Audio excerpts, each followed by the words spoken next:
Bismillahirrahmanirrahim. Assalamualaikum warahmatullahi wabarakatuh. Salam, Om Swastiastu, Namo Buddhaya, salam kebajikan dan salam sejahtera bagi kita semua. Kami di sini selaku tim debat dari Fakultas Hukum Universitas Wiralodra. Saya Dayono selaku pembicara pertama dan juga Sandi Febrian selaku pembicara kedua dan Suneri selaku pembicara ketiga. Pada kesempatan pada hari ini kita akan menyampaikan tentang pandangan kami terkait mosi yang telah ditetapkan oleh panitia, yaitu Bawaslu tidak berwenang untuk menangani pelanggaran pemilu pasca adanya hasil pemilu secara nasional. Dan untuk membahas lebih dalam lagi, saya akan persilakan kepada rekan Sandi Febrian untuk dimulai.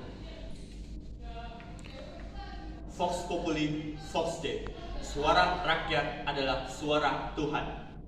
Mengutip salah satu ujaran dari tokoh akademisi Indonesia, Ramlan Surbakti, yang mengungkapkan bahwa pemilihan umum yang efisien dan efektif adalah sistem yang memiliki instrumen yang dapat mempromosikan transparansi, akuntabilitas, kredibilitas, dan integritas.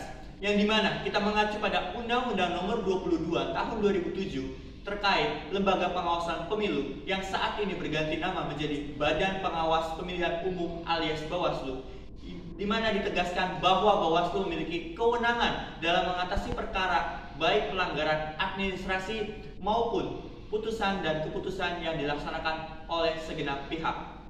Mengacu pada Undang-Undang Nomor 7 Tahun 2017 Pasal 454 yang menyatakan bahwasannya terkait kajian dan pembuktian bahwa Bawaslu berhak memiliki kewenangan untuk menyelesaikan segala perkara dalam pemilihan umum, sehingga penetapan pemilihan umum dapat berjalan secara nasional dan tentunya sesuai dengan regulasi yang berlaku. Selebihnya akan disampaikan oleh pembicara ketiga. Menilik fakta di lapangan bahwa sebetulnya permasalahan terkait proses daripada pesta demokrasi atau dalam hal ini pemilu itu kerap terjadi. Hanya saja kadang permasalahannya baru mencuat pasca ditetapkannya keputusan atau hasil daripada pemilu. Hal ini justru akan menjadi permasalahan tersendiri untuk tidak terselesaikannya suatu pelanggaran. Karena apabila kewenangan Bawaslu untuk menyelesaikan sengketa dan juga pelanggaran itu terhenti sampai pada hasil pemilu ditetapkan, tentu ini akan menjadi peluang untuk terjadinya kekosongan hukum sehingga para pelaku pelanggaran tidak dapat diadili.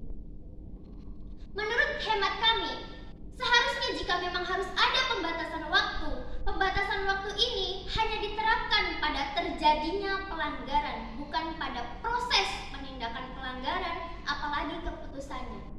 Karena pada faktanya, memang harus ada kajian yang lebih mendalam, harus ada penelitian yang lebih lagi, harus ada waktu yang lebih efisien untuk Bawaslu menentukan keputusannya atas suatu tindakan pelanggaran dalam pemilihan umum.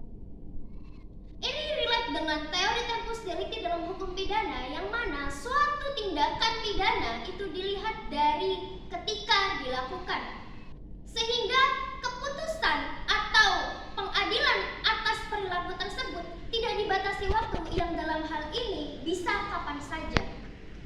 Menurut hemat kami, seharusnya segera dibentuk suatu regulasi yang mengatur secara lebih rinci mengenai tugas, wewenang, dan juga kewajiban Bawaslu dalam menyelesaikan suatu pelanggaran dalam pemilu. Menurut kami, harusnya diberikan waktu yang seluas-luasnya bagi Bawaslu untuk menentukan keputusan dalam penyelesaian pelanggaran pemilu, sehingga suara rakyat sebagai suara Tuhan dapat terjaga kemurniannya demi keadilan demokrasi yang berkelanjutan. Kami dari tim debat Fakultas Hukum Universitas Wiralodra menyatakan tidak setuju dengan mosi yang diberikan.